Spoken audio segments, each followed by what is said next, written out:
নমস্কার, আমাদের আজকের এই বিশেষ বিশ্লেষণে আপনাদের সবাইকে স্বাগত।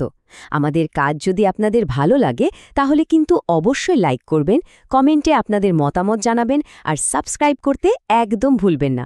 আর হ্যাঁ, ঢাকা স্টক এক্সচেঞ্জের লেটেস্ট সব অ্যানালাইসিস সবার আগে পেতে আমাদের হোয়াটসঅ্যাপ গ্রুপে জয়েন করুন, লিঙ্কটা ডেসক্রিপশনে দেওয়া আছে। আপনাদের এই সাপোর্টটাই কিন্তু আমাদের জন্য অনেক বড় অনুপ্রেরণা। আচ্ছা, আপনারা কি কখনো ভেবে দেখেছেন একটা কোম্পানি কিভাবে শত শত কোটি টাকা লাভ দেখানোর ঠিক পরের দিনই একেবারে দেউলিয়া হয়ে যেতে পারে?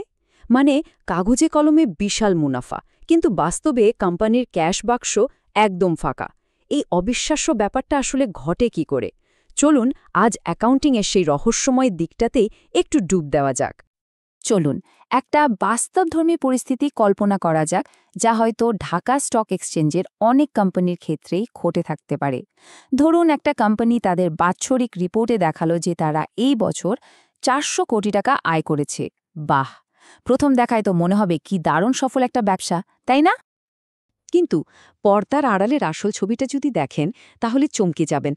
এই 400 কোটি টাকা আয় করতে গিয়ে কোম্পানিটা নতুন মেশিন কিনতে, কাঁচামাল কিনতে আর কর্মীদের বেতন দিতে খরচ করে ফেলেছে 750 কোটি টাকা। সোজা কথায় তাদের ব্যাংক অ্যাকাউন্টে এখন নগদ টাকার বিশাল ঘাটতি, -350 কোটি টাকা। ভাবা যায় কি সাংঘাতিক একটা অবস্থা। কিন্তু সবচেয়ে অবাক করার মতো ব্যাপার কি জানেন? ব্যাংক ব্যালেন্স -350 কোটি টাকা, অথচ সেই কোম্পানি কেনা ঘোষণা করল তাদের 400 কোটি টাকা লাভ হয়েছে। এটা কিভাবে সম্ভব? একদিকে ক্যাশ ফ্লো নেগেটিভ আর অন্যদিকে কাগজে কলমে বিশাল লাভ। এই আকাশ পাতাল পার্থক্যটাই হল আজকের আলোচনার মূল রহস্য।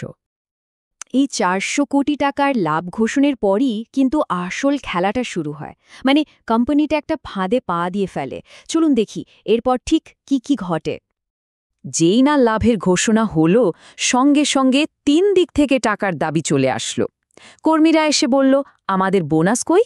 সরকার এসে বলল, লাভের ওপর ট্যাক্স দিন। আর বিনিয়োগকারীরা মানে শেয়ার হোল্ডাররা, তারাও তো তাদের ডিভিডেন্ড চাইবে। সবাই এখন এই লাভের ভাগ চায়। আর এখানেই হলো আসল সমস্যা। কাগজে যে লাভই দেখানো হোক না কেন, তার ভাগ কিন্তু সবাইকে নগদ টাকাতেই দিতে হবে। কিন্তু কোম্পানির কাছে তো নগদ টাকাই নেই। বোনাস, ট্যাক্স, ডিভিডেন্ড সবকিছুই তো আসল টাকায় পরিশোধ করতে হবে। অর্থাৎ কোম্পানিটা এখন নিজের পাতা খাদেই বুড়িভাবে আটকে গেছে। এই মারাত্মক ভুলটা ঠিক কোথায় হয়েছে সেটা বুঝতে হলে আমাদের কোম্পানির সব আর্থিক লেনদেনকে একদম সহজ দুটো ভাগে ভাগ করে দেখতে হবে। চলুন ব্যাপারটা খুব সহজ করে বোঝার চেষ্টা করি। খুব সহজভাবে ভাবুন তো, একটা কোম্পানিতে টাকা আসার পথ মূলত দুটো। হয় সেটা ইনকাম বা আয়, অথবা সেটা লায়াবিলিটি মানে ঋণ। ঠিক একইভাবে টাকা বেরিয়ে যাওয়ারও পথ দুটো। হয় সেটা এক্সপেন্স বা খরচ, নয়তো সেটা অ্যাসেট বা সম্পদ। একটা ব্যবসার পুরো টাকার খেলাটাই কিন্তু এই 4টে পথের মধ্যে সীমাবদ্ধ। এবার চলুন দেখি আমাদের গল্পের কোম্পানিটি ঠিক কোথায় সেই মারাত্মক ভুলটা করেছিল, যে ভুলের কারণে তারা প্রায় ধ্বংসের পথে চলে গিয়েছিল। তাদের অ্যাকাউন্টিং বিভাগ একটা অদ্ভুত কিন্তু বেশ চালাকি বুদ্ধি বের করল। তারা বলল, মেশিন কিনেছি, ওটা তো আমাদের সম্পদ, তাই ওটা অ্যাসেট। কাঁচামাল কিনেছি, ওটাও তো পণ্য বানাতে কাজে লাগবে, তাই ওটাও অ্যাসেট। আর সবচেয়ে মজার ব্যাপার হলো, কর্মীদের বেতনকেও তারা অ্যাসেট হিসেবে দেখিয়ে দিল। তাদের যুক্তি কি ছিল জানেন? কর্মীরাই তো আমাদের সবচেয়ে বড় সম্পদ। কি অসাধারণ যুক্তি, তাই না? এই চারটা দেখলেই তাদের সেই জাদুপরি হিসাবটা পরিষ্কার হয়ে যাবে। যেহেতু সব খরচকে অ্যাসেট বা সম্পদ বলে চালিয়ে দেওয়া হয়েছে, তার মানে তাদের খাতা কলমে এক্সপেন্স বা খরচ হলো শূন্য। আর ফলাফল 400 কোটি টাকা আয় বিয়োগ শূন্য খরচ সমান সমান 400 কোটি টাকা লাভ। পুরোটাই একটা বিভ্রম, একটা অ্যাকাউন্টিং ম্যাজিক ছাড়া আর কিছুই না। তাহলে এই বিভ্রমের জাল থেকে বাঁচার উপায় কি? আসুন এবার আমরা সেই সোনালী নিয়মটা জেনে নিই, যা এই কোম্পানিটাকে বাঁচাতে পারত আর একজন বিনিয়োগকারী হিসেবে আপনাকেও সুরক্ষিত রাখতে পারে। ব্যাপারটা একটা খুব সহজ উদাহরণ দিয়ে পরিষ্কার করা যাক। ধরুন আপনি একটা গাড়ি কিনলেন। সেই গাড়িটা আপনার অ্যাসেট বা সম্পদ। কিন্তু আপনি যদি কোথাও যাওয়ার জন্য একটা গাড়ি ভাড়া করেন, তাহলে সেই ভাড়ার টাকাটা আপনার এক্সপেন্স বা খরচ। এবার একটু ভাবুন তো, কোম্পানি কি তার কর্মীদের কিনে নিয়েছে নাকি নির্দিষ্ট সময়ের জন্য তাদের সেবা ভাড়া করেছে? অবশ্যই ভাড়া করেছে। তাই তাদের বেতন কোনোভাবেই অ্যাসেট হতে পারে না, এটা একটা সরাসরি এক্সপেন্স। তাহলে অ্যাসেট আর এক্সপেন্সের মধ্যে আসল পার্থক্যটা কোথায়?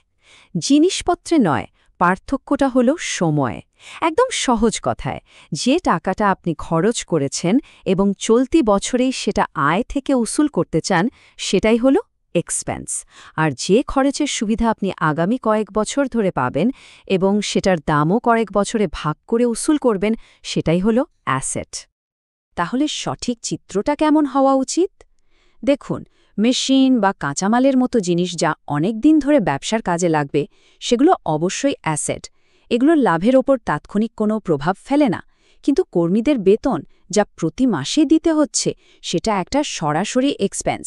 আর যেই মুহূর্তে এই খরচটাকে লাভের হিসাব থেকে বাদ দেওয়া হবে, কোম্পানির সেই বিশাল লাভের বেলুনটা সাথে সাথেই চুপসে যাবে।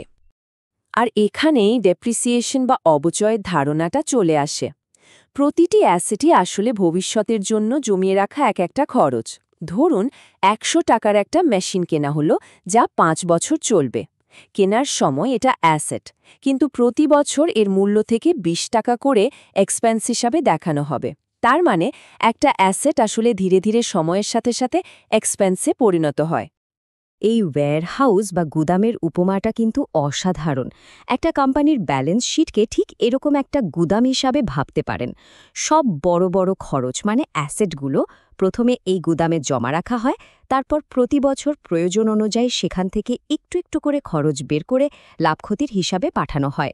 মনে রাখবেন, যে কোম্পানির গুদামে যত বেশি মাল জমা আছে, বুঝতে হবে তার ভবিষ্যতের খরচও তত বেশি। এখন আসা যাক সবচেয়ে গুরুত্বপূর্ণ প্রশ্নে। একজন বাংলাদেশি বিনিয়োগকারী হিসেবে ঢাকা স্টক এক্সচেঞ্জের কোনো কোম্পানি বিশ্লেষণ করার সময় এই জ্ঞানটা আপনারা কিভাবে কাজে লাগাবেন? কিভাবে বুঝবেন কোনটা আসল লাভ আর কোনটা শুধুই চোখের ধাঁধা? যে কোনো কোম্পানির বার্ষিক রিপোর্ট দেখার সময় নিজেকে শুধু এই ৪টি প্রশ্ন করুন। ১. এই লাভের অঙ্কটা কি আদৌ বাস্তবসম্মত? ২. তারা তাদের মোট খরচের ঠিক কত অংশকে অ্যাসেট হিসেবে দেখাচ্ছে? ৩. তারা কি আজকের খরচগুলোকে ভবিষ্যতের উপর চাপিয়ে দিচ্ছে? আর ৪. তাদের ব্যালেন্স শিটের ওই গুদামে ঠিক কি কি খরচ লুকিয়ে রাখা আছে? সহজ কথায়, কোম্পানির সব খরচকে এই দুটো ভাগে ভাগ করে ফেলুন। একটা হলো তাৎক্ষণিক খরচ, যেমন বেতন বা ভাড়া, যা লাভকে সরাসরি কমিয়ে দেয়। আর অন্যটা হলো ভবিষ্যতের খরচ, যা এখন অ্যাসেট হিসেবে দেখানো হচ্ছে। এই দুটোর অনুপাতই আপনাকে কোম্পানির আসল আর্থিক অবস্থার একটা পরিষ্কার চিত্র দিয়ে দেবে। সুতরাং পরের বার যখন ঢাকা স্টক এক্সচেঞ্জের কোনো কোম্পানির বিশাল লাভের খবর দেখবেন, তখন শুধু লাভের বড় অঙ্কটা দেখে উত্তেজিত হয়ে যাবেন না, একটু গভীরে যান। নিজেকে শুধু একটাই প্রশ্ন করুন, এই বিশাল লাভের আড়ালে এমন কোন কোন খরচ ভবিষ্যতের জন্য জমিয়ে রাখা হয়েছে যা এখনও শোধ করা বাকি? এই একটি প্রশ্নই একজন সাধারণ বিনিয়োগকারী এবং একজন বুদ্ধিমান বিনিয়োগকারীর মধ্যে পার্থক্য গড়ে দিতে পারে।